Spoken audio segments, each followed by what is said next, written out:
Dieu depuis 11 ans, parcourant le monde entier, venant, quand cela est possible dans son pays, de croisade en croisade, de séminaire en séminaire, et Dieu travaillant de façon extraordinaire à travers lui. C'est avec lui que nous allons parcourir ces 2 heures que nous avons déjà entamées en 30 minutes, et c'est avec lui que nous allons... Merci, bonjour, merci. Bonjour à madame qui a eu la grâce de vous accompagner. Je suis honorée de vous rencontrer.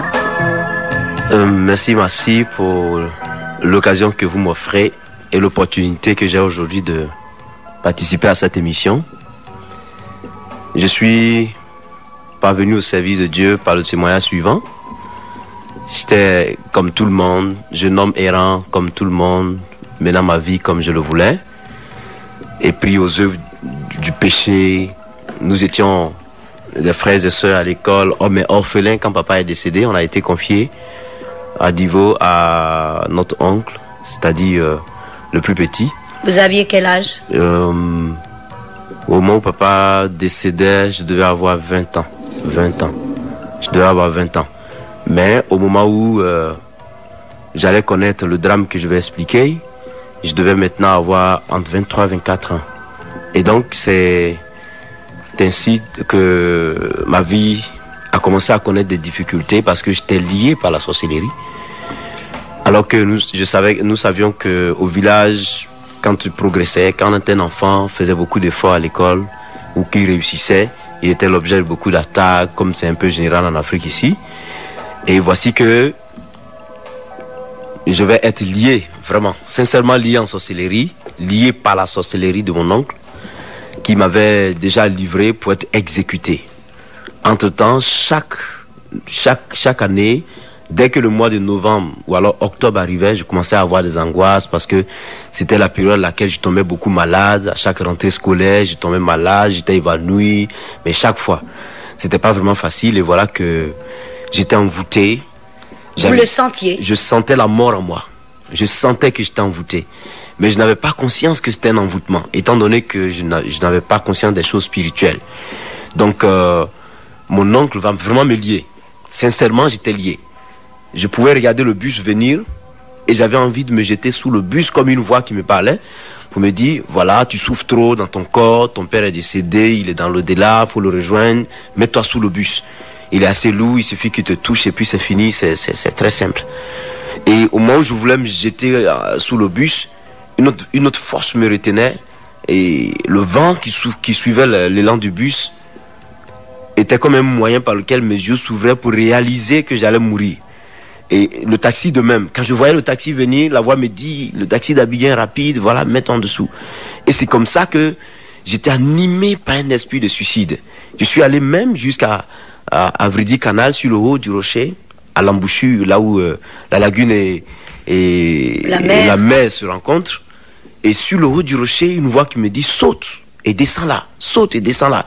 J'ai failli sauter, mais j'ai été retenu par une force au point que j'ai réalisé que j'allais mourir. Et voici que j'ai pleuré énormément ce jour-là. J'ai pleuré, mais malheureux j'étais. Je me posais la question de savoir qui est-ce qui allait me libérer de cette force qui m'animait, cette force qui me tenait plutôt et qui voulait me détruire. Qui pouvait me séparer de cette mort? Je ne savais pas. Je me suis dit que le fétiche n'avait plus le pouvoir de me délivrer. À cette hauteur-là, je ne croyais plus que le fétiche pouvait faire quelque chose, ni le maraboutage pouvait faire quelque chose. Mais est-ce que vous avez essayé d'aller vers ces gens-là? J'ai essayé, mais en vain, parce que je ne croyais pas trop en ces choses, pratiquement. Je ne croyais vraiment pas trop en ces choses. Et je sais que j'ai eu l'idée d'y aller, j'ai tenté, mais pratiquement ça n'a rien donné. Ça n'a rien donné du tout, je me suis détourné, j'errais, j'attendais ma mort, je souffrais, j'étais malheureux. Et voici que ce jour-là, je vous assure que je vais me rappeler d'un ancien cours que le professeur nous avait donné en terminale, parlant de l'existence de Dieu et l'existence de la mort. Quand vous êtes descendu de votre hauteur. Quand je suis descendu de cette hauteur. Vous n'avez pas pu vous jeter dans la mer. Je n'ai pas pu me jeter dans la mer finalement. J'ai pleuré jusqu'à la maison. Je suis rentré dans ma chambre et j'ai commencé à me poser beaucoup de questions. Sur Dieu. Sur Dieu. Y a-t-il un moyen pour moi d'être délivré, d'être sauvé? Je sens que je meurs. Et donc, j'ai disserté ce sujet-là ce jour-là. Dieu existe-t-il? Et s'il existe, peut-il me sauver? C'était le sujet de ma dissertation. J'ai réuni 4 feuilles, recto verso, les papiers rames, et que en quelques 2 ou 3 heures, j'ai réussi à faire une dissertation, et suite à laquelle je me suis dit, personnellement, qui a été aussi intelligent pour fixer le bois à l'endroit précis où il est, ou qui a été aussi fort pour donner à la mer d'occuper la place qu'elle occupe, à l'eau de couler, aux oiseaux de pouvoir s'envoler, ne touchant pas le ciel et la terre. Et je trouvais en cela, il y a eu une intelligence quelque part, une force qui avait réussi à établir toutes ces choses-là. Et je me suis dit, est-ce que c'est cette force qu'on appelle Dieu? Je m'étais souvenu, par la même occasion, de ce cours-là que le professeur avait donné, parlant de 2 courants philosophiques qui étaient vraiment opposés, Oui. le courant idéaliste et le courant matérialiste. Il nous avait dit à l'école que les idéalistes expliquaient, ils disaient que il fallait croire en l'existence de la vie au-delà de la mort, à l'existence d'un être suprême qui sera l'origine de toute chose. Et voici que les matérialistes, eux, disaient qu'il n'y avait rien de tout ça, il n'y avait pas de Dieu, il fallait expliquer toute chose à partir de la matière, il faut transformer la matière, une fois qu'on est mort, c'est fini, il n'y a rien d'autre. Et j'ai déduit personnellement qu'il devait avoir quelque part un être qui serait à la base de la création. Et je me suis dit, si c'est celui-là qu'on appelle Dieu, peut-il me sauver? C'était la question. C'était la question. Et après cette question, je me suis mis à genoux, j'ai eu l'envie de prier. J'ai fait une prière, je vous salue Marie, mais je ne me suis pas senti réconforté. Je suis resté tournoyé, je savais quoi dire, et j'ai commencé à dire des mots sans maîtriser comment prier. Qui n'étaient pas des mots-clés de prière, pas des mots-clés de des prière. choses qui sortaient de vous-même. Voilà, j'ai commencé à raconter. C'était pas des prières toutes faites. Non, c'était pas des prières toutes faites, et je me souviens de la prière que j'avais prononcée. J'ai dit, Dieu, étant en genoux, les yeux fermés, si tu existes, si c'est vraiment toi qui m'as créé, toi qui es créateur du ciel et de la terre, en réalité, si c'est toi qu'on appelle Dieu, et que tu es là dans le secret, tu me vois, s'il te plaît, viens à mon secours, je suis en train de mourir. C'est la prière que j'ai faite ce jour-là. Et les 5 minutes qui ont suivi, pendant que je titubais en parole, je cherchais les mots à dire, mais priant toujours, essayant de prier, une présence est descendue dans la chambre. Mais la chambre s'est transformée, mais l'atmosphère est devenue autre chose. J'ai senti mes cheveux se détacher au-dessus de ma tête. J'ai senti mon corps vraiment, mais la chair de poule sur le long de mon corps. J'ai senti mais une telle puissance. J'ai senti qu'un homme était arrêté là, qu'il y avait quelqu'un qui était descendu dans la chambre et qui était arrêté devant moi, au point que j'avais peur d'ouvrir les yeux parce que je me disais que si jamais j'ouvre les yeux, je risque de le voir. Je risque de voir quelqu'un debout là. Et j'avais peur de le regarder. Mais je sentais qu'il était arrêté. Et une force qui descendait sur moi, cette force était tellement forte que pendant 30 minutes, je suis resté sous cette puissance-là. Et ces 30 minutes après, cette force est partie. La présence a disparu. Quand elle a disparu, j'ai continué à prier, j'ai dormi. Et le lendemain, ce qui était merveilleux pour moi, j'ai réalisé que la mort que je ressentais la veille avait disparu. Elle n'était plus là. Donc, la surprise était telle que je me posais la question de savoir, mais qu'est-ce qui a bien pu se passer pour que la mort que je ressentais la veille ne soit plus en moi?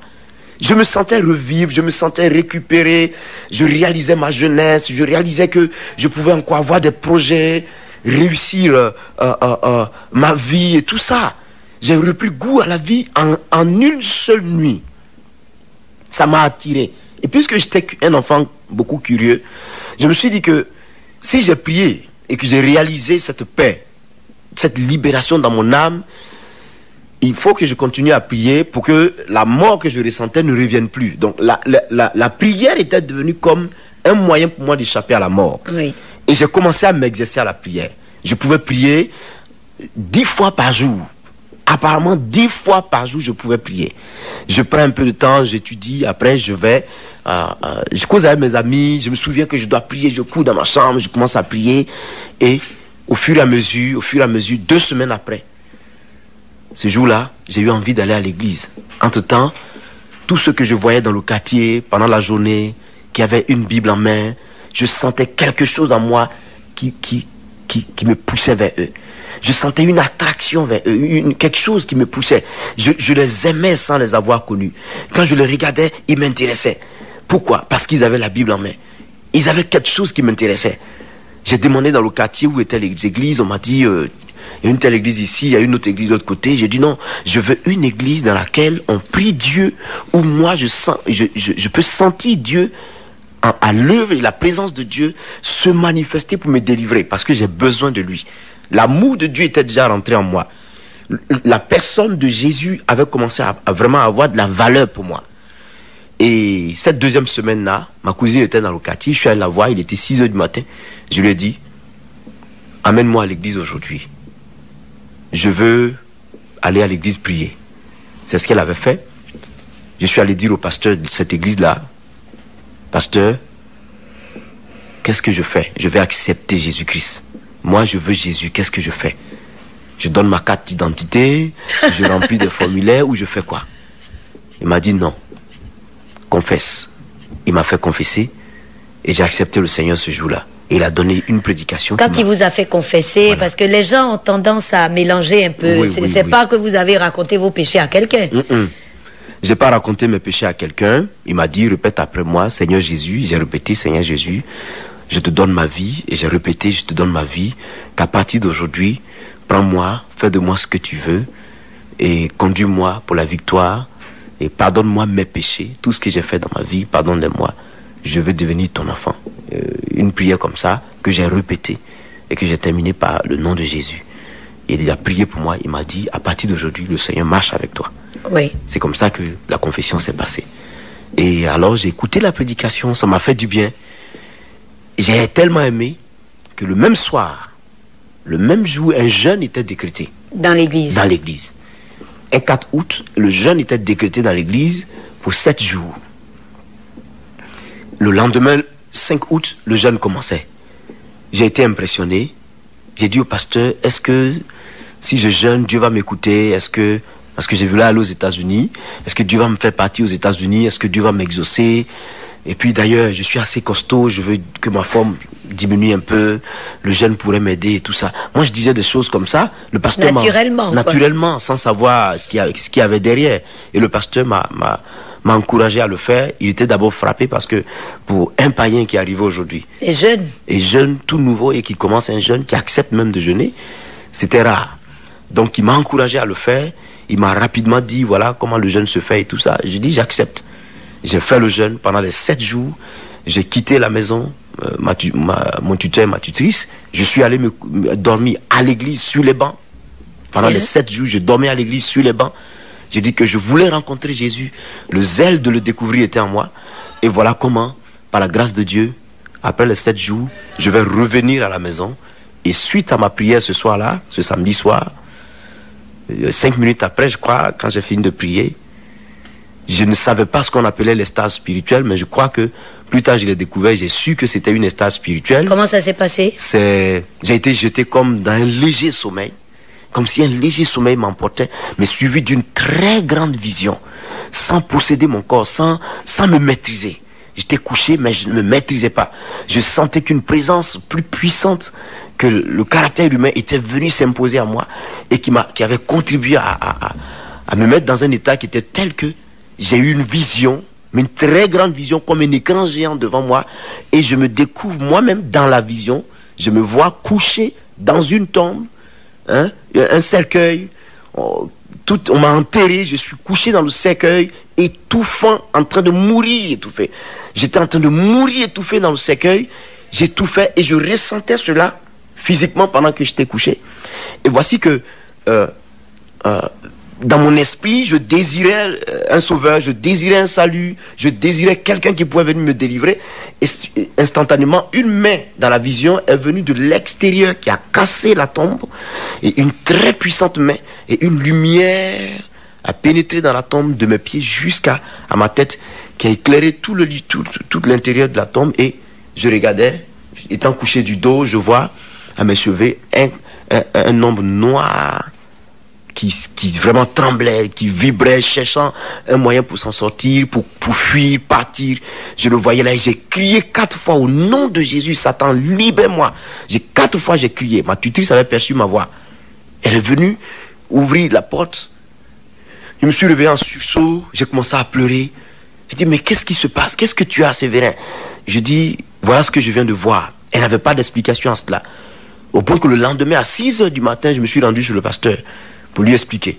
Il m'a dit, tu ne mourras pas, n'aie pas peur, tu ne mourras pas, que si tu n'avais pas accepté Jésus cette semaine, tu allais certainement connaître la mort. Mais cette puissante main que tu as vu casser la tombe, c'est la main de Jésus. Et la lumière que tu as vu pénétrer dans la tombe, c'est la puissance du Saint-Esprit qui est venue en toi, vers toi, à partir du moment où tu as accepté Jésus pour te délivrer et te sauver. Et ce tête noire que tu as vu, c'est le diable. Et la mort certainement qui t'envoûtait, c'est cette mort-là qui cherchait un moyen pour fuir. Tu ne mourras pas, crois au Seigneur, tiens ferme et tu ne mourras pas. Et j'étais tellement frappé de curiosité, j'ai dit, je veux jeûner encore. Très bien. Pourquoi frappé de curiosité? Je me suis dit, si j'ai jeûné, que cette vision m'est arrivée, alors il faut que je jeûne pour que Dieu continue à travailler. Et je me suis mis à jeûner. Je pouvais jeûner, je jeûnais pendant 7 jours sans manger. Ah bon? Je laissais passer 3 jours. Et ensuite, le 4e jour, je démarrais un autre jeûne de 7 jours. Ainsi de suite pendant 2 mois et demi. Ça alors? J'avais maigri. Ma tutrice même s'inquiétait, qui me disait, tout le monde va à l'église, mais toi, depuis ton histoire, cette histoire-là, ta chrétienté là, vraiment, Séverin, je sens que pour toi, c'est la mort. Ta chrétienté, tu ne manges pas. Tout le monde mange, tu ne manges pas. Est-ce que Dieu t'a dit de faire ceci, de faire cela? Tu vas mourir. Je lui disais, je ne sais pas pourquoi je fais ça, mais je suis poussé à le faire. Et moi-même, je ne me rendais pas compte, alors que c'était le plan du Saint-Esprit, oui, pour détruire la base de l'esprit mauvais en moi, pour me conduire à la délivrance. Et c'est ainsi que ce soir-là, j'avais coupé le jeûne après 7 jours de jeûne, un mardi, et j'avais mangé un peu, je suis allé me coucher. J'ai eu mal jusqu'au matin. Je suis allé à la selle jusqu'au matin. Mes forces, jusqu'à 10 heures, mes forces étaient finies. Je suis tombé sur la chaise anglaise. On m'a envoyé au salon. J'étais raide, vraiment mon corps était raide. Mais il n'y a que ma mâchoire seule qui tenait. Tout était raidi sur moi. Tout s'était raidi sur moi pratiquement. Et sans cause. Sans cause, je ne savais pas ce qui se passait. Les pompiers sont venus, c'était tellement grave que les pompiers sont intervenus au quartier, me prendre à Port-Boué, qu'on m'a conduit au CHU de Trècheville. Et pendant que nous partions, les pompiers, je voyais des pompiers qui essuyaient leurs larmes, qui se disaient, mais on a eu plein de maladies, des cas de maladies qu'on a transférés, mais celui-là, c'est vraiment assez particulier. Et j'ai crié comme ça pour dire, ne pleurez pas, parce que je sais que je ne meurs pas au nom de Jésus. J'avais crié comme ça, ne pleurez pas du tout, je sais que je ne meurs pas au nom de Jésus. Je n'ai plus su comment nous sommes parvenus à l'hôpital. Je n'ai vraiment plus su, pratiquement, je vous assure que je n'ai rien su. Ça s'est passé comme en un clin d'œil. 3 médecins se sont disposés à me consulter. Je réclamais à boire. Quand on me donnait à boire, je vomissais l'eau. L'eau réjaillissait, mais avec une pression pas possible. Et on allait me faire coucher dans une chambre. Et à l'hôpital. À l'hôpital. Je me souviens toujours de cette scène. Une dame vêtue de blanc a commencé à courir d'un autre bâtiment. Elle a couru dans l'allée jusqu'à venir au niveau où j'étais, dans la chambre où j'étais. Elle a dit à tout le monde, il y a un jeune homme qu'on vient de mettre ici tout de suite, vous l'avez mis dans cette chambre-là. Si vous ne l'enlevez pas de là, il meurt. Aussitôt que j'ai été récupéré, que nous sommes arrivés dans le couloir, j'ai perdu connaissance. Je suis rentré dans un coma, j'ai perdu connaissance. Et donc, je ne savais plus ce que c'était le reste, je me suis plus rappelé. Mais ce dont je me souviens, que le pasteur m'avait raconté, c'est qu'alors, il avait demandé la permission, je crois, le 3e jour, parce que ça a duré 3 jours le coma. Oui. Le premier, le deuxième, le 3e jour à midi pratiquement, avec la permission du médecin. Et ils avaient eu accès à la salle, le pasteur et quelques chrétiens qui l'avaient accompagné pour venir prier pour moi. Nous étions 5 malades dans le même coin. Et je me souviens que après avoir été délivré, que les autres sont morts et moi, dont le cas était le plus grave, je suis revenu à la vie. Mais pour plus de détails, je vais continuer pour comme ça vous saurez qu'est-ce qui a bien pu se passer dans ce temps-là. Et voilà que le pasteur arrive, il commence à prier pour moi. Le pasteur m'a dit que à un moment où il donnait de la prière, pendant que tout le monde était vraiment dans l'effervescence de la prière, l'Esprit lui a dit, mets-toi à genoux, prosterne-toi là, et puis impose-lui. Le bébé, elle est morte. Elle est morte avec le bébé dans son sein. Et ce matin-là, j'étais à la maison quand ma mère est venue m'appeler pour dire la femme est décédée. On n'a pas pu la sauver, elle est morte. Et je traversais un temps de persécution intense. Et j'ai dit à ma mère, voilà, tu vas aller m'exposer encore à la persécution. Les gens vont me faire du mal ici. Je veux repartir à Abidjan et tout ça. Et l'Esprit m'a dit, lève-toi, va. J'ai entendu la voix de l'Esprit dans le profond de mon cœur. Lève-toi, va. Lève-toi, va. Lève-toi, va. Et je suis parti sans poser de questions. Pendant que j'arrivais là, tout le monde me regardait pour dire, ouais, les gens des églises, façon, là. Des gens me doigtaient comme ça pour dire, Jésus, Jésus, voilà Dieu. Que toi, Kakou, on a vu naître ici à Divo. Tu es devenu Dieu du coup. Les gens se moquaient et tout ça. Et rien ne me regardait dans tout ça. Dieu m'avait dit, lève-toi, va. Je savais que le Seigneur allait ressusciter cette femme-là. Et je suis allé taper à la porte. D'aucuns disaient, on n'a pas dit que dans vos églises, on ne voit pas les cadavres. Je ne disais rien. On me lançait des injures, je ne disais rien. J'ai frappé la porte. Et de l'intérieur, ma mère est venue ouvrir. Entre-temps, beaucoup de femmes étaient dans la maison pour entretenir la femme décédée. Voilà que je rentre. On commence à me lancer des injures. Qu'est-ce que tu viens faire ici? Il n'y a pas de garçon ici, il n'y a pas d'homme ici, retourne. Je dis, Dieu m'envoie prier pour cette femme. Sortez de cette salle. Personne n'a voulu m'écouter. Ça rappelle quelque chose de la Bible, ça. De la Bible, parfaitement. Je leur ai dit, si vous ne voulez pas obéir, que pendant que je serai en train de prier, si quelqu'un de vous tombe dans cette salle, je ne suis pas venu pour quoi que ce soit, je ne te toucherai pas, tu vas souffrir au sol. Une vieille femme qui ouvre la bouche qui dit, ah, le petit Jacques, mon père s'appelait Jacques, le petit Jacques, il paraît que quand il prie, les gens tombent. Donc, je ne veux pas être nid par un enfant ici, moi je sors. Et donc, la vieille est sortie. Quand elle est sortie, les autres ont commencé à traîner leur pas en se regardant et elle sortait, mais avec nonchalance, ça me disait rien, pourvu qu'elle sorte. J'ai appelé ma mère, j'ai retenu la petite soeur du chef du village et puis notre maman. Les 3 femmes étaient avec nous, j'étais accompagné justement de quelques 2-3 frères. Et nous avons commencé à prier. J'ai senti à un moment donné une telle présence de Dieu dans la salle que je ne pouvais plus me contenir. Je me suis prosterné au sol pour dire à Dieu, si tu as ressuscité Lazare, pourquoi tu ne pourrais pas ressusciter cette femme? Dans ce flot de persécution, dans cette ville, dans ce village, s'il te plaît. Si tu m'as dit de venir ici, c'est parce que tu devais guérir cette femme. Tu savais que tu allais la ressusciter. Voulez-vous parler fort, prophète? Voilà, je dis à Dieu, c'est parce que tu savais que tu allais la ressusciter. Merci pour... Merci. Et je me suis mis là et j'ai posé la main à cette femme. J'ai entendu... La voix du Seigneur me dit, proclame ma gloire sur elle. Donc j'ai proclamé la puissance de Dieu en criant, femme, au nom de Jésus, retrouve la vie. Mort, sort d'elle. Et au même instant, c'est comme un courant électrique qui a pénétré le corps de cette femme-là. Elle a commencé à crier, mais elle a poussé un cri. Le cri était tellement fort que cela a fait des contractions. Et le bébé est venu. Immédiatement. L'enfant est venu immédiatement, mais mort. Elle a commencé à respirer. Mais où je suis? En le disant en Dida. Où je suis? Et j'ai pris l'enfant. J'ai constaté qu'il était mort. Je me suis accouru, me prosterner encore devant Dieu avec le bébé. J'ai posé ma main sur son cœur. Et l'autre main, je le tenais par la tête, oui. sa nuque dans ma paume gauche. Et ma main droite posée sur son cœur. J'ai prié Dieu pour dire, si tu as commencé, tu vas terminer. Donne à cet enfant de vivre à nouveau, de vivre comme sa mère vient de recevoir la vie. Et j'ai poussé le cri, j'ai dit, enfant, reçois la vie au nom de Jésus. J'ai senti sous ma main le cœur du tout petit battre. Je savais que l'enfant revenait à la vie, j'ai commencé à glorifier Dieu. Mais une telle présence de Dieu était dans la salle que je dis à Dieu, donne-moi un signe que tu l'as ressuscité. Qu'il urine, qu'il crie, qu'il pleure, donne-moi un signe. Au même instant, il a uriné. Il a crié, il a commencé à crier. Et les gens de l'extérieur avaient entendu les pleurs d'un bébé. Donc, ne voyant pas ce qui se passait dans la salle, ils étaient tous pressés, ils ont cassé la porte. Pour sont voir. rentrés pour voir. Voici une femme, la femme morte, ressuscitée. L'enfant est né, mort, ressuscité à son tour. Aujourd'hui où je vous parle, j'ai les preuves à Divo. Le tout petit, elle doit avoir 7 ans, 8 ans maintenant. Il vit.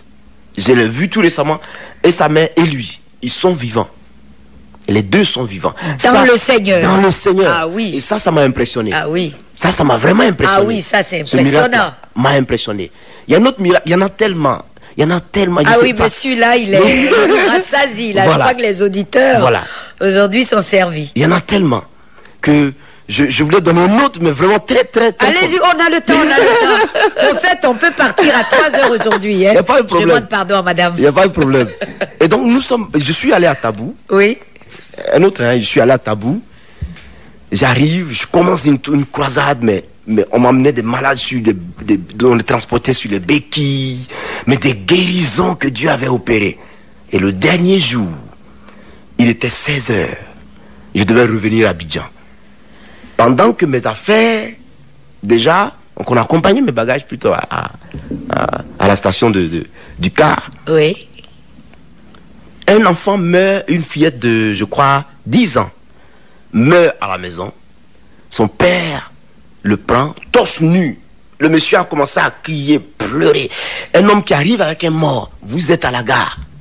Déjà à la gare. Déjà à la gare.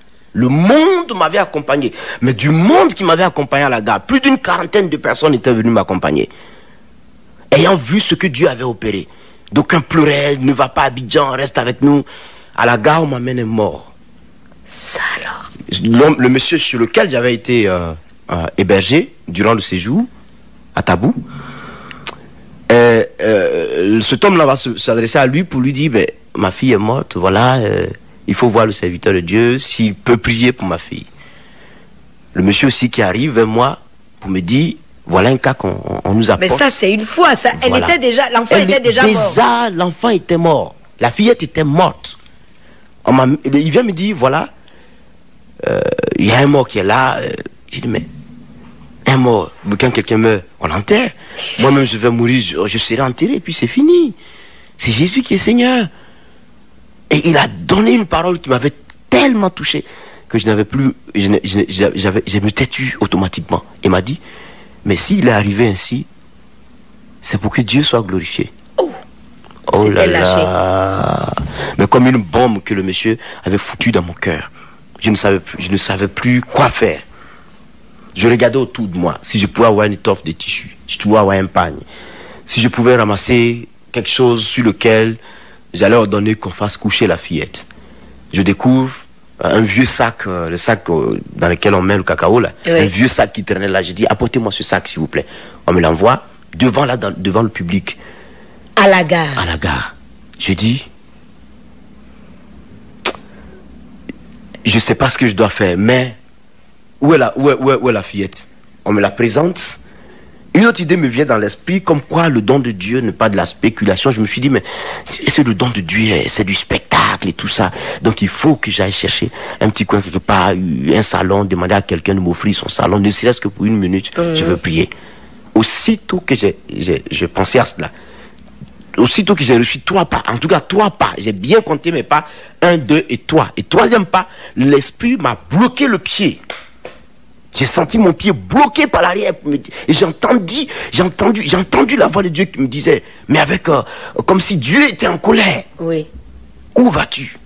Que vas-tu chercher de l'autre côté? C'est ici que ça se passe. Pourquoi vas-tu te cacher? Voilà, c'est ici que ça se passe. C'est ici que ça se passe. 3 fois j'ai perçu la voix de Dieu. Je dis, faites-la coucher rapidement. J'ai changé d'idée. Je dis, faites-la coucher rapidement. Et on me l'a fait coucher, je me suis accroupi là. Tout le monde avait une position de, je ne sais quoi, mais un événement. On avait l'impression que j'étais là en public là. J'ai glorifié le Seigneur. Je dis, Seigneur, merci. Elle est morte. Si tu as permis que cet homme vienne avec cette fillette ici, vers moi, pas parce que je suis important, mais à cause de ta grâce. Parce que certainement, tu as trouvé que tu allais faire quelque chose. Redonne-lui la vie. Et j'ai imposé la main sur elle. J'ai ordonné mort. Je t'ordonne de quitter cet enfant au nom de Jésus. Vie, reviens en elle. Elle a crié. La fillette a crié. Wow! Automatiquement. Elle a crié. Et puis ensuite, elle a crié, papa, papa. Je l'ai soulevée. Et je suis allé redonner la fillette à son papa. Je lui ai dit, crois au Seigneur Jésus, tu seras sauvé, toi et ta famille. Alléluia. Mais ça a crié. Mais ah oui, dans une gare, je peux imaginer. L'onction est tombée dans la gare. Oh là là, l'onction est tombée dans la gare. Mais une onction de guérison est tombée dans la gare. J'ai vu une femme, comment on appelle ça, un lépreux. Oui. Qui était là, la puissance de Dieu est tombée sur lui. Mais c'était tellement émouvant que l'onction tombait comme ça partout. Les gens avaient des démons, mais qui tombaient là. Me voici. Un miracle de résurrection que Jésus venait de démontrer là. Ma Bible est dans ma main. Mon sac est à côté de moi. Voici le cas qui est de l'autre côté. La foule arrive. Les cris montent. Ceux qui étaient chrétiens crient Alléluia. Et je voyais le monde qui venait. Ça a attiré tellement de personnes. Fallait-il que je continue à voyager? Fallait que je m'arrête? Je ne savais plus quoi faire. J'ai opté pour une croisade d'évangélisation immédiatement à la gare. Oui. Mais jusqu'à 21h. Ils ont tous donné leur vie au Seigneur. Tout le monde a donné sa vie à Jésus-Christ. C'était formidable. Ah oui, j'imagine. Mais extraordinaire. Donc Dieu a enrichi ma vie avec de tels témoignages. Si je dois sélectionner, ça va être terrible. Il y en a tellement. Il y en a tellement sur la France. En musique voilà, annoncer Jésus, et continuer à annoncer Jésus. Mais dans la simplicité la plus totale. J'ai vu la gloire de Dieu. Et je suis étonné jusqu'à aujourd'hui. Dieu continue de m'étonner dans ce qu'il fait. Alors, j'ai servi Dieu en tant qu'évangéliste et j'ai commencé à réaliser quelques années après que quelque chose de nouveau a commencé à se passer en moi. Pendant que je prêchais, il est arrivé un moment où je réalisais qu'il fallait ordonner à tel démon de sortir d'un corps. Quand je le faisais, il sortait. Je ressentais les problèmes que les gens avaient. J'ai commencé à ressentir que telle personne doit avoir une telle situation, une telle situation, une telle situation. Quand je lui parlais, elle me répondait oui. Et je ne savais pas que c'était ainsi les dons de révélation qui arrivaient en moi, mais qui ont commencé à se développer. J'ai vu ces dons-là émerger vraiment dans ma vie au point que je pouvais savoir avec précision, à des moments donnés, que tel avait tel problème. Telle a été la situation, l'origine de son problème et tout ça. Et c'est parti comme ça. Et j'ai commencé à réaliser moi-même que Dieu allait me donner un appel de prophète. Et puis, beaucoup de pasteurs avaient remarqué cela, qui me l'avaient dit. Des amis me l'ont dit. Pasteur Konetenon, lui le savait intimement parce qu'on jeûnait beaucoup ensemble et Dieu lui avait révélé que, en fait, le ministère précis qu'il m'avait accordé, c'était un ministère de prophète. J'ouvre une parenthèse. Pendant toute la partie d'évangéliste, vous avez en fait depuis comme le début de votre délivrance, du jeûne et de la prière votre credo, c'est-à-dire en dehors du chant. En dehors du chant, vous étiez en jeûne et en prière. J'étais en jeûne et prière avec ma Bible en permanence. Je me souviens que j'ai passé 2 ans à jeûner chaque mois 10 jours sans manger pendant 2 ans. Après ça, j'ai continué pendant 2 ans encore, 1 semaine chaque mois. J'ai continué ça. Et après cela, l'Esprit m'a appelé à faire un jeûne. J'ai perçu la voix de Dieu qui m'a dit porte le deuil de Daniel, porte le deuil de Daniel. Pendant 21 jours, je suis allé jeûner sans manger. 6 mois après, l'Esprit m'a conduit à aller jeûner encore. Je ne savais pas pourquoi l'Esprit me pressait. Aller jeûner encore pendant 30 jours, 30 nuits, j'ai jeûné. Je suis revenu 6 mois après encore. L'Esprit m'a conduit à aller jeûner 40 jours, 40 nuits. Après cela, j'étais fatigué. Et Dieu m'a lâché par rapport au jeûne. Et maintenant, j'étais maintenant appelé à faire face au travail sur le terrain. Voilà, donc on revient à la prophétie. Au travail sur le terrain, voilà comment les choses ont évolué. Et puis... Donc les autres recevaient que vous alliez être prophète. J'allais être prophète. Mais je n'acceptais pas cette idée. Tiens, pourquoi? Je n'acceptais pas du tout parce que pour moi, j'aimais le ministère d'évangéliste, et il gagnait des âmes, c'était extraordinaire les expériences que je vivais. Et puis, à l'idée de croire que je vais mourir martyr parce que les prophètes meurent martyrs, souffrent beaucoup. Il y a ceci, je me souviens qu'Ésaïe a été scié, il est mort scié en 2. Jérémie a été projeté dans la boue, dans le puits. Et du fond du puits, il prophétisait en disant Israël, vous serez en captivité à Babylone et tout ça. Ils ont souffert. Élie a souffert, Élisée et tout ce monde-là. J'ai dit non, je ne peux pas être prophète. Il y a ceux que Dieu peut appeler prophète, mais pas moi. Je me plais dans le ministère d'évangéliste. Jusqu'à ce qu'on atteigne 1996 ou non, 97 précisément, où nous étions à la convention nationale de l'église Foursquare, en face d'une foule de 5000 personnes, apparemment 5 à 6000 personnes qui étaient là. Et puis, un frère a commencé à prophétiser le dernier jour de la convention. Et il prophétisait. On n'avait jamais vu cet évangéliste-là prophétiser. Nous le connaissions. Nous qui étions tous appelés à servir Dieu dans cette église, on se connaissait nous tous. Oui. Donc, on savait qui avait un don de prophétie, qui avait un don de révélation, qui faisait quoi, qui priait pour les malades, on le savait. Ce jour-là, l'évangéliste Dioma Léopold, il a soubré en ce moment, a commencé à prophétiser.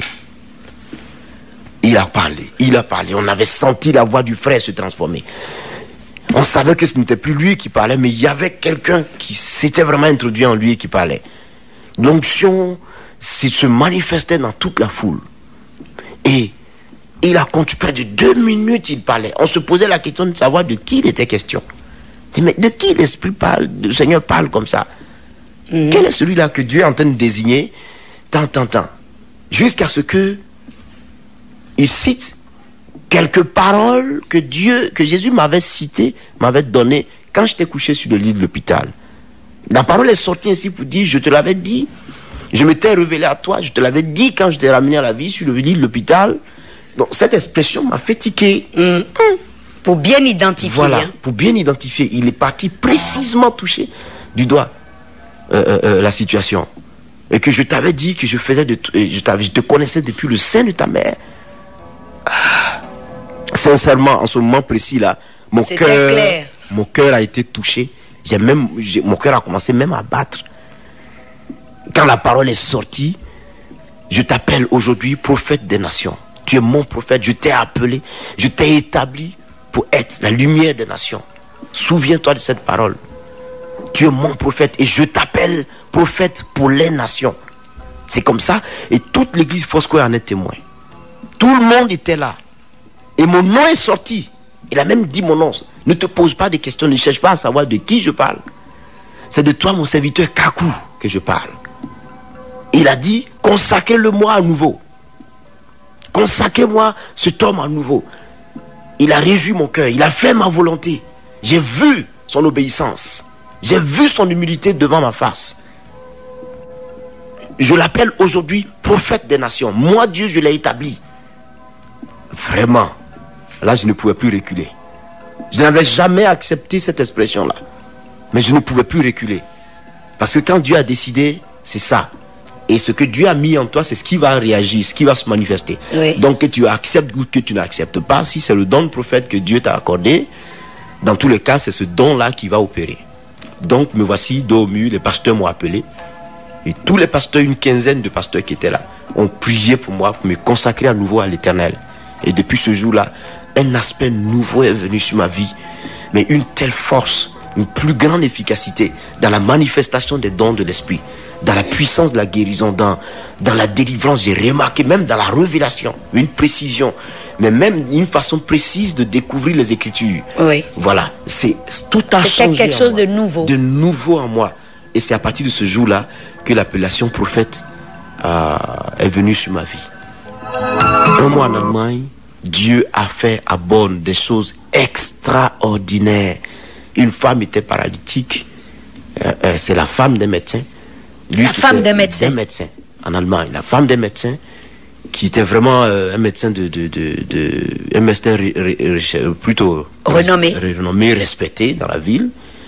Elle vient à la croisade ce jour-là.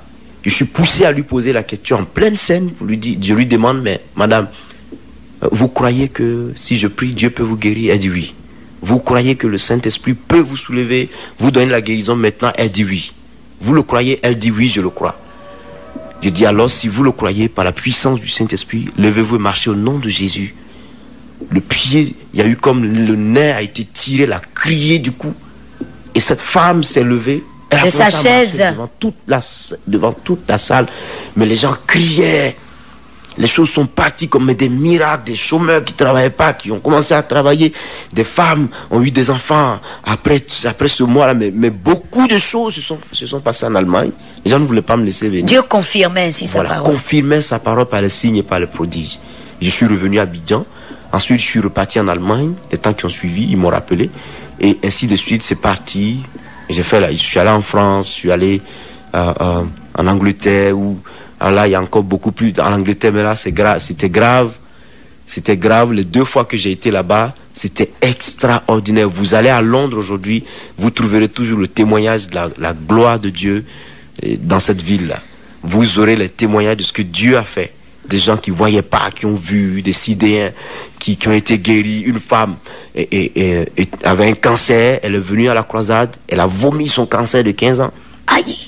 Elle a vomi, elle est repartie à l'hôpital, on lui refait les examens, on lui dit non, c'est pas possible ce que nous constatons, on va vous confier à un autre hôpital pour voir si c'est vrai. Le deuxième hôpital consulte cette femme, c'est la même chose. Ensuite, un troisième département. Mais qu'est-ce qu'elle avait à se fatiguer, aller d'hôpital à l'hôpital? Oui, c'est le Jésus médecin, venait de la guérir. C'est le médecin même qui n'y croyait pas.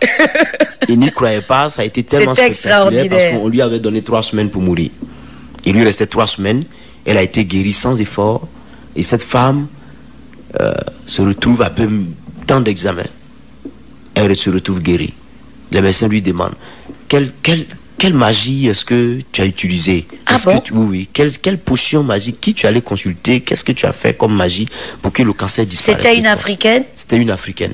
Elle leur a dit, c'est pas la magie, mais il y a un prophète qui est venu de la Côte d'Ivoire et qui a prêché, qui est encore ici en Allemagne. Il y a plutôt en Angleterre. Oui. Et c'est lui qui a prié et Dieu m'a guéri.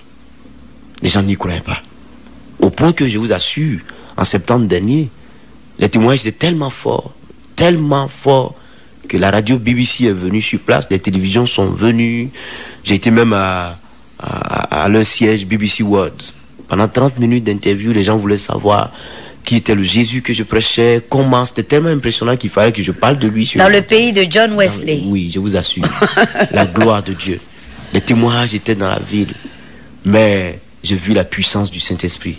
Si je dois résumer mes expressions, je dirais que si un homme comme moi ne croit pas que Jésus est Seigneur, c'est mieux que la catastrophe. Ça dit que la catastrophe est mieux que l'enfer.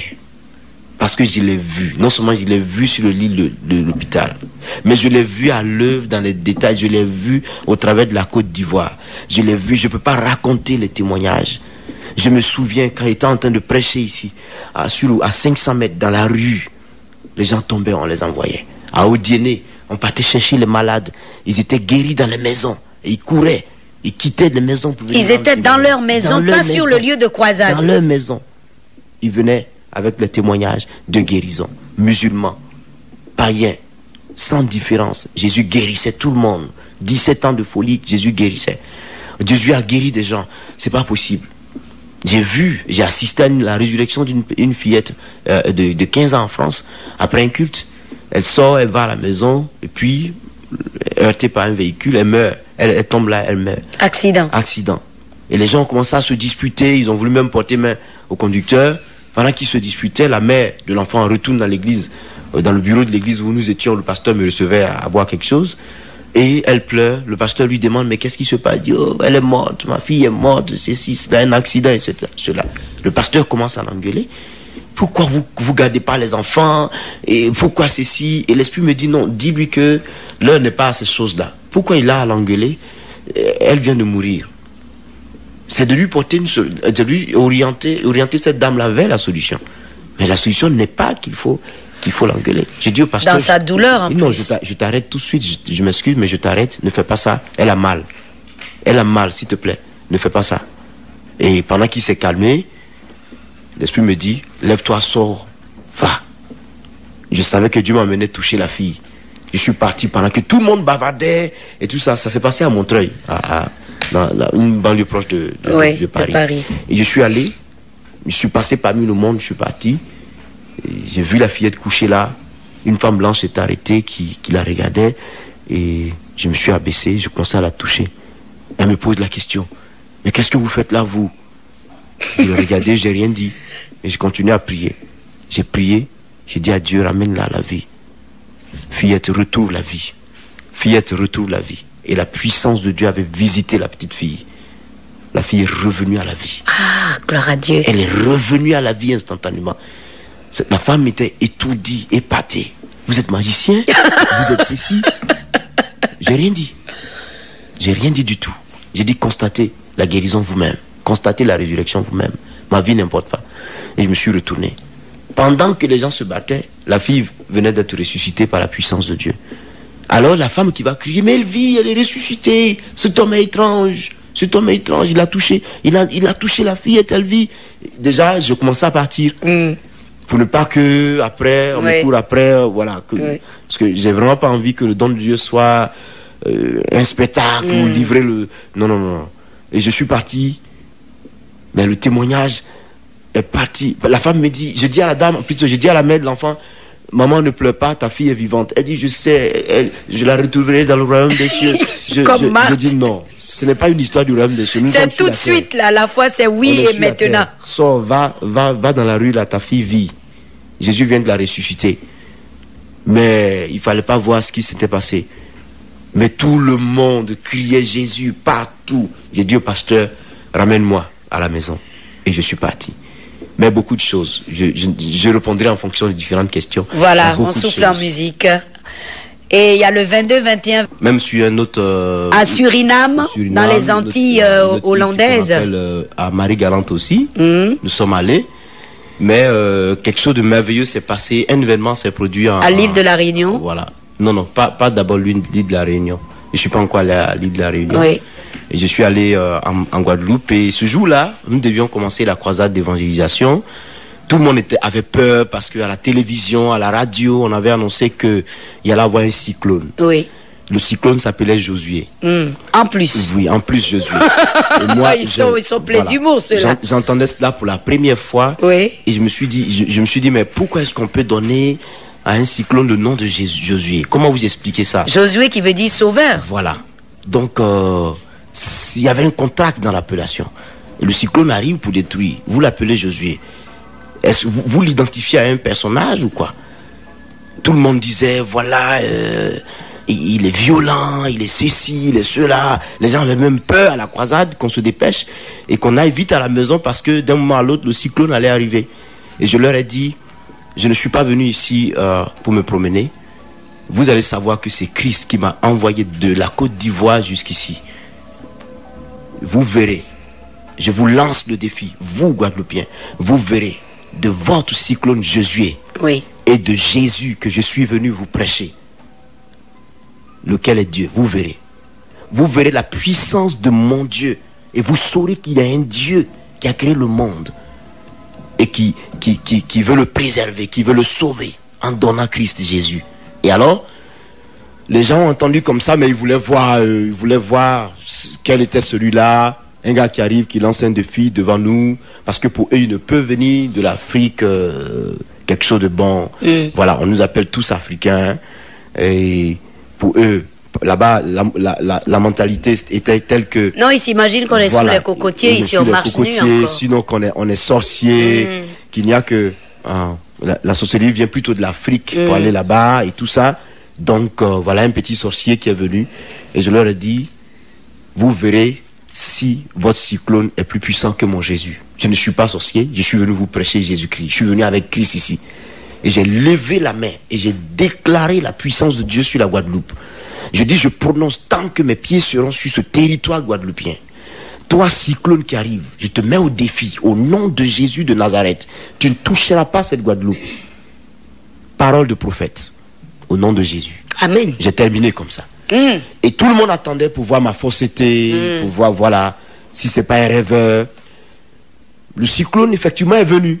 Dans les heures qui étaient prévues, telles que c'était prévu, il était filmé. En direct, tout le monde le suivait. Ceux qui pouvaient le suivre, le suivaient.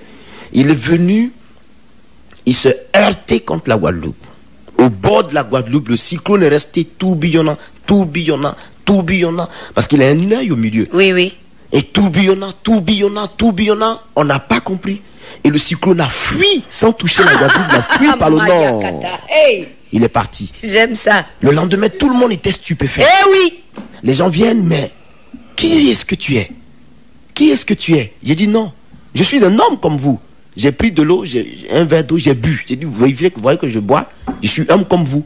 Mais vous devez croire en la puissance du Saint-Esprit. Et cette force de l'Esprit, cette grâce, Jésus est venu vers vous. Pour vous montrer que ce qui est sujet de frayeur pour vous est quelque chose de tout petit à régler avec lui. Oui.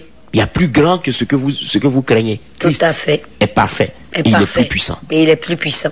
Mais le monde qui acceptait le Seigneur. Ah oui, ça, des milliers. C'était fort. C'était fort. Mais un réveil s'est soulevé en Guadeloupe. Un réveil pas possible. L'unité qui n'était pas là a commencé à venir. Les gens se convertissaient, mais de partout. On est allé dans une ville qu'on appelle Baïf. On a tenu une croisade. On est venu à Pointe-à-Pitre. On a tenu 2-3 croisades sur Pointe-à-Pitre. On a tourné. Mais jusqu'à sur le goudron, le monde était arrêté. Des gens tombaient de partout. Des démons étaient chassés. Et je leur ai dit, je mets à défi les marabouts. Parce que là-bas, il y a une expression qu'on a en créole, garder des affaires. Quand on dit garder des affaires, c'est-à-dire les affaires, comment on appelle ça, ceux qui gardent les affaires, les maraboutages et autres. C'est comme ça qu'on les identifie. Oui. Et moi, je leur ai dit, je mets à défi vos garder des affaires. Ils m'ont regardé et l'orateur a dit, il y a du bon dans ton pays. Amen. Merci. Un mouvement, mais alors un évangile mais très puissant. Et tout le monde s'est saisi de ses enseignements pour vraiment édifier. Beaucoup ont été suscités à partir de son ministère. Oui. Aujourd'hui, l'église se tend dans 111 pays du monde. Oui. Et elle avait un credo, voilà. Les 4 piliers de Foursquare. Voilà. Vous nous les rappelez? C'est Matthieu, Marc, Luc et Jean. Voilà, c'est fort en anglais, c'est 4. Square. Côté. C'est-à-dire les 4 piliers de l'évangile. Oui. Enfin, si on veut le traduire, on dira le plein d'évangile. Oui. Voilà. Et donc cette femme-là, Dieu l'a utilisée de façon impressionnante. Et l'onction est demeurée dans l'église jusqu'à ce jour-là. Et le constat que nous avons fait, dans toutes les nations où cette église est arrivée, il y a quelqu'un dont Dieu se saisit. Tout à fait. Voilà, quelqu'un dont Dieu se saisit et qui la même onction arrive et qui continue le travail. Dans le monde entier. Oui, au Brésil, par exemple, il y a plus de 6 millions de fidèles. Il y a un grand réveil au Brésil. Là où il y a eu beaucoup de difficultés, c'est un peu sud-Europe, précisément en France. Oui. Mais aujourd'hui, la chose est... Il y a finalement une église Foursquare en France. Foursquare reconnue. Qui se trouve où? Qui se trouve dans le 15e de Paris. Ah oui, ça c'est important, dans le 15e arrondissement. Dans le 15e arrondissement. Parce qu'il y a beaucoup qui voyagent et arrivés à Paris, sont embêtés, ne savent pas où aller exactement. Dans le 15e arrondissement. Dans le 15e arrondissement de Paris. Oui, je vous promets l'adresse complète dans les prochaines émissions, le temps d'avoir le numéro exact aux auditeurs. Donc, vous continuez donc la tournée des nations et en Afrique, vous avez fait... Nous avons fait le Togo en Afrique ici. Un tollé au Gabon, bien. Où vous retournez d'ailleurs. Les gens s'attendent à nous au Gabon, rien que par les cassettes, rien que par les enseignements des cassettes, il y a un réveil que Dieu a suscité au Gabon en ce moment. J'ai reçu des lettres où on nous demande de venir, que j'ai été orateur principal, mais comme par la cassette, où des démons étaient chassés dans la foule du monde. Il y avait du monde pour assister à ces projections de films-là. Et cela a commencé à susciter un réveil parmi eux. Ils se posent la question de savoir s'il ne faut pas que je vienne pour faire toute une tournée dans le Gabon. Mais c'est impressionnant ce que l'Esprit fait. À partir des cassettes, des croisades enregistrées. Simplement des croisades enregistrées. Délivrances et des miracles. Je vous donne un autre témoignage sur Paris. J'ai traité un thème sur les démons et leurs œuvres. À Paris, une femme était folle. Elle était folle dans le salon, avec sa famille était en train de voir la cassette. Et pendant que l'enseignement passait, la dame a reçu la guérison, la folie est partie. En plein salon. Automatiquement. À partir d'une cassette vidéo. À partir d'une cassette vidéo. Ils ont pris le téléphone pour nous appeler. Dieu merci, nous étions sur la France. Pour dire, mais on ne comprend pas, c'est impressionnant, c'est impressionnant. Ah oui. Mais rien que par les cassettes. Et je me souviens qu'un jour, je parlais avec un pasteur en Martinique. J'étais à Paris, il était en Martinique. Il m'a appelé simplement au téléphone.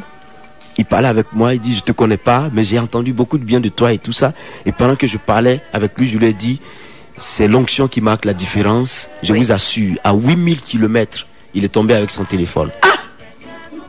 À 8000 km de la Martinique, est très loin de la, de la France. Vous rigolez. À 8000 km, très loin. Il est tombé avec le téléphone. Rien qu'au téléphone. 30 minutes. 30 minutes. En train de parler en langue. Il parle. À partir de c'est l'onction qui fait la différence. L'onction qui fait la différence. Je lui donnais l'exhortation comme quoi, pasteur, recherchez l'onction et vivez dans l'humilité, la sanctification. Dans l'obéissance à Dieu, vous verrez la puissance de Dieu. Je crois que les auditeurs écoutent humilité, sanctification, obéissance à Dieu. Alors, il vous donne aussi des messages. Oui, beaucoup. Et en ce moment, notre pays, la Côte d'Ivoire, est un point de mire. C'est ça. Et beaucoup de serviteurs de Dieu, d'enfants de Dieu, ont reçu des messages qu'il fallait que les enfants de Dieu en Côte d'Ivoire se lèvent. C'est ça. D'un même amour, d'un même cœur, d'une même entente pour crier à l'Éternel comme dans 2 Chroniques 7. C'est ça. Alors je voudrais votre avis là-dessus et votre conseil là-dessus avant que nous entamions les séances de prière. Oui, c'est très important ce qui se passe en ce moment, à partir du moment où Dieu est le maître des nations. Et Dieu est celui qui contrôle toutes choses. Nous savons qu'aujourd'hui, l'ennemi est prêt à détruire. La Côte d'Ivoire, par exemple, a des difficultés. Aujourd'hui, le pays a des difficultés. Dieu merci. On vient de traverser une période qui a été assez mouvementée. Je ne peux pas revenir en arrière par rapport à des prophéties en 99 qui ont déjà été accomplies. Oui. Mais parlons de cette année, nous savons que devant Dieu, en réalité, c'est une année de transition. C'est-à-dire, avant même qu'on ne déclare qu'il y a la transition en Côte d'Ivoire, oui, spirituellement, devant Dieu. Cette année 2000 est une année de transition. L'Esprit m'a fait comprendre que cette année elle ouvre la porte à une période de perfection qui arrive, où beaucoup plus de prophéties de la Bible seront accomplies, où des nations, beaucoup d'enfants de Dieu connaîtront la prospérité, occuperont des grands postes, seront élevés pour ceux qui vraiment vivront dans la sanctification.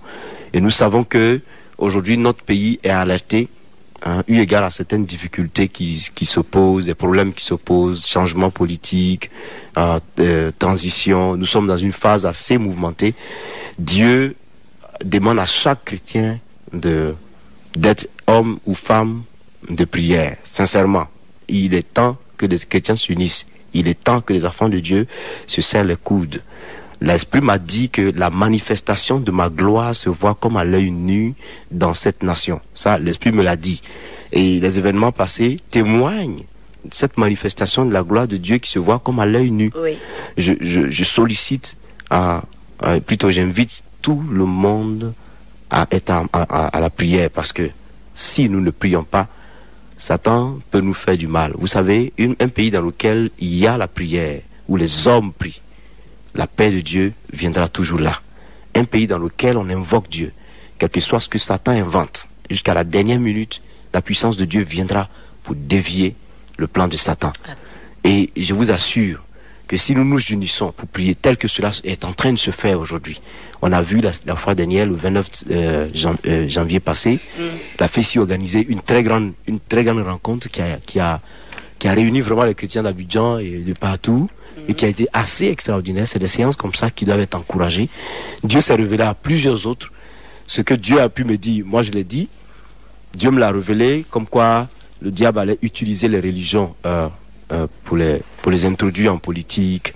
Il allait soulever des aspects religieux et confronter des gens à partir de certaines données religieuses, et qu'il fallait prier, et se baser sur rechercher la crainte de Dieu.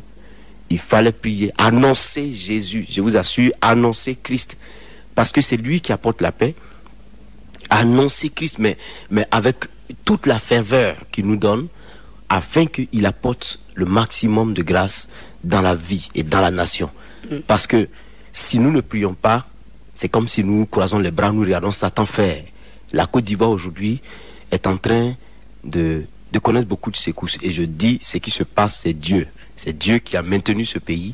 C'est Dieu, et c'est par sa grâce que nous sommes encore vivants et que nous sommes là. Et je ne veux pas dire à qui que ce soit de s'accaparer de cette gloire de Dieu-là. Elle lui appartient à lui tout seul. Invisiblement, il est là, il travaille, il nous sauve, il nous aide. Donc, je ne peux pas dire quelque chose de particulier que Dieu ne m'a pas dit. Ce que Dieu m'a dit, je le dis ouvertement. Cette année est une année de transition. Maintenant, tout le monde a peur. On se dit, est-ce qu'il va y avoir la guerre? Est-ce qu'il va y avoir ceci? Ça chauffe pas ci, ça chauffe pas là. Tout le monde crie au scandale, on a peur. Les militaires sont partout, tout le monde a peur. Il n'y a pas lieu d'avoir peur quand on est avec Dieu. Je dis, Dieu a commencé une œuvre, il va l'achever. Dieu ne commence pas sans terminer. Quand une femme est enceinte, Dieu nourrit la grossesse jusqu'à bout. Et quand l'enfant est prêt à venir, il vient. Et c'est comme ça que Dieu travaille. Quand un enfant naît, il est tout petit, il passe par toutes les étapes de la croissance et il devient vieux un jour. C'est-à-dire qu'il y a un commencement et il y a une fin. Et Jésus dit, je suis le commencement et la fin. Jésus dit, je suis le commencement et la fin. Quand il a commencé, il termine. Il va y avoir la peur partout. Mais est-ce que Dieu a déjà dit son dernier mot? Tout le monde crie au scandale. Mais est-ce que tout le monde consulte Dieu pour savoir s'il est prêt à nous donner la paix, à nous aider? Personne ne s'intéresse à Dieu, chacun crie de son côté. Sachant que sans lui, on ne peut rien faire. Voyez? Donc je trouve qu'il est important que chaque personne se tourne vers le Seigneur et croit que Jésus peut nous sauver. Par la puissance du Saint-Esprit, le Seigneur peut y arriver avec nous. Qu'est-ce qui fait la guerre? C'est des esprits mauvais, c'est des démons guerriers, c'est des esprits violents, des esprits méchants qui animent des gens pour les conduire à la guerre. Or, si nous prêchons au maximum et nous prions comme il se doit dans l'union dans ce pays, que Dieu exauce nos prières, que le pays est rempli de prières, je ne vois pas où un esprit mauvais va venir pour se mixer, se manifester et faire quoi que ce soit. Dieu interviendra toujours pour sauver cette nation. Donc, il y a longtemps, prière. Voilà, prière. Parce qu'il y a longtemps que Dieu a sa main sur la Côte d'Ivoire. Très bien.